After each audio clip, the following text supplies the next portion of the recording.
ನಮಸ್ಕಾರ. ನಾನು ಕರ್ನಾಟಕ ರಕ್ಷಣಾ ವೇದಿಕೆ ಸ್ವಾಭಿಮಾನಿ ವನದ ಜಿಲ್ಲಾಧ್ಯಕ್ಷ.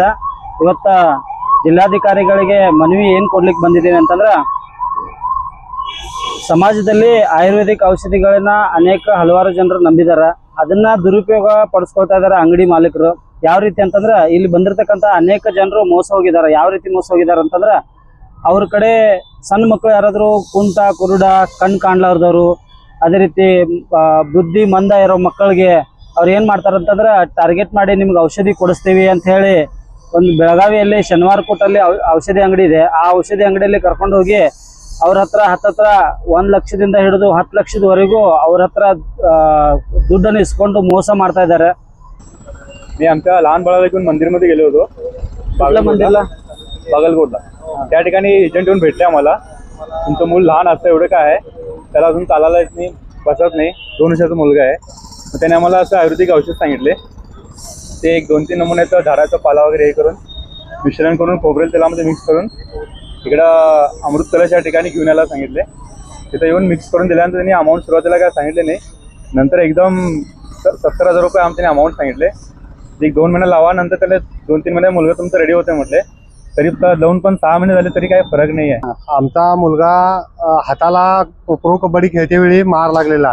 तिथं आम्ही MN पाटील म्हणून इथं दवाखान्यात घेऊन आलेलो.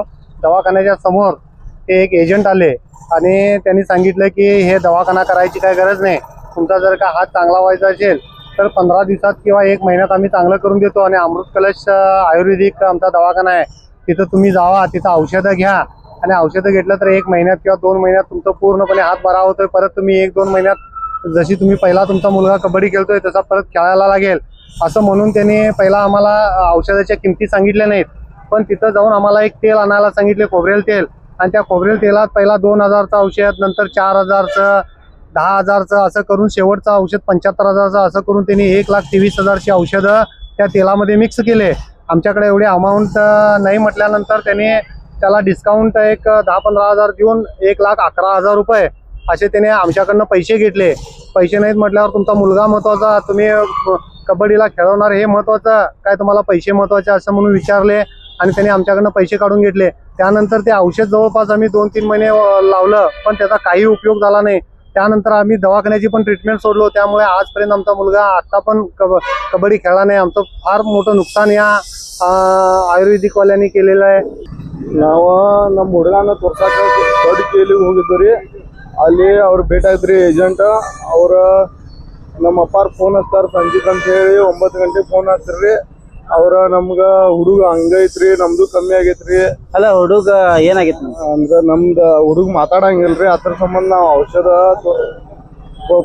ಕೊಡ್ತೇವ್ರಿ. ಹಂಗ ಅಂತೇಳಿ ಒಂದ್ ಜಾಗ ಐತ್ರಿ ಅಂತೇಳಿ ಕರ್ಕೊಂಡು ಹೋಗ್ತೇವೆ ಅಂತೇಳಿ ಇದ್ ಮಾಡ್ರಿ. ನಮ್ಗ ಅದ್ಲೇ ನಾವು ಹ್ಞೂ ಅಂತೇಳಿ ಅವ್ರಿಗೆ ಕರ್ಸಿದ್ರಿ. ಅವ್ರ ಮನಿಗ್ ಬಂದ ಒಂದ್ 15,000-20,000 ಮಟ ಔಷಧ ಅದಿ ತಪ್ಲಾಗ ಹಾಕಾಕ ಹಚ್ಚಿ ರೆಡಿ ಮಾಡಾಕ ಹಚ್ಚ್ರಿ. ತಪ್ರ ಹಾಕಿ ಮನ್ಯಾಗ ಮಾಡಾಕ ಹಚ್ಚ್ರಿ. ಅದ್ ಮಾಡಿದ್ಮೇಲೆ ನಾವು ಅವ್ರು ಅಲ್ಲಿಂದ ಇಲ್ಲಿ ಶನಿವಾರ ಕೂಟ ಅಲ್ಲಿ ತೊಗೊಂಬಂದ್ರಿ. ಅಲ್ಲಿ ಅವ್ರ ಅಮೃತ್ ಕಲಶ್ ಆಯುರ್ವೇದಿಕ್ ಅಂತ ಮೆಡಿಕಲ್ ಐತ್ರಿ, ಅಲ್ಲಿ ಕರ್ಕೊಂಡು ಹೋಗ್ರಿ.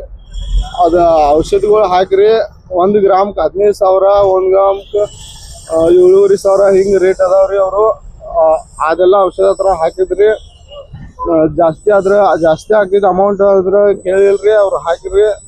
ಹಾಕಿದ್ಮ್ಯಾಗ ಅದ ಟೋಟಲ್ ಬಿಲ್ ಎಷ್ಟು ಮಾಡಿದ್ರು? ಟೋಟಲ್ ಬಿಲ್ 3,13,000 ಮಾಡ್ರಿ. ಈಗ ಅದನ್ನ ತಗೊಂಡ್ ನಿಮಗೆ ಏನ್ರ ಫರಕ್ ಬಿದ್ದೈತಿ? ಇಲ್ಲ, ಅಮೌಂಟ್ ಡಬ್ಬಿ ಅಲ್ಲೇ ಇಟ್ಕೊಂಡಾರಿ. ಅಮೌಂಟ್ ನಮ್ ಕಡೆಯಿಂದ ಥೋಡೆ ಅಮೌಂಟ್ ತಗೊಂಡಾರಿ. ಥೋಡೆ ಕೊಟ್ಟ ಮೇಲೆ ಒಯ್ರಿ ಅಂತ ಹೇಳಿದಾರ್ರಿ. ಅವ್ರ ತಗೊಂಬರ್ರಿ, ಅವಾಗ ನಮ್ಗೆ ಕೊಡ್ತೇನೆ ಏನ್ರ ಮಾಡ್ರಿ. ಅದಾಗಿರಿ ಇಲ್ರಿ, ಕೊಡ್ತೇವೆ ಅಂತ ಹೇಳಿರಿ. ಆಮ್ಯಾಗ ನಾವು ಎಲ್ಲಾ ಕಡೆ ಕೇಳಿ ಚೌಕಶಿ ಮಾಡಿದ್ಮೇಲೆ ಕ್ಯಾಶ್ ಕೊಟ್ಟಿದೇವ್ರಿ ಅವ್ರಿಗೆ. ಆಮೇಲೆ ಚೌಕಶಿ ಮಾಡಿದ್ಮೇಲೆ ಹಿಂಗ ಎಲ್ಲಾ ಫೇಕ್ ಐತೆ ಅಂತ ಹೇಳತ್ತೀರಿ. ನಾವು ಹಿಂಗ ಕೇಸ್ ಹಾಕವ್ರದಿರಿ ಅಂತ ಹೇಳಿ ಇದಾಗತ್ತಿ.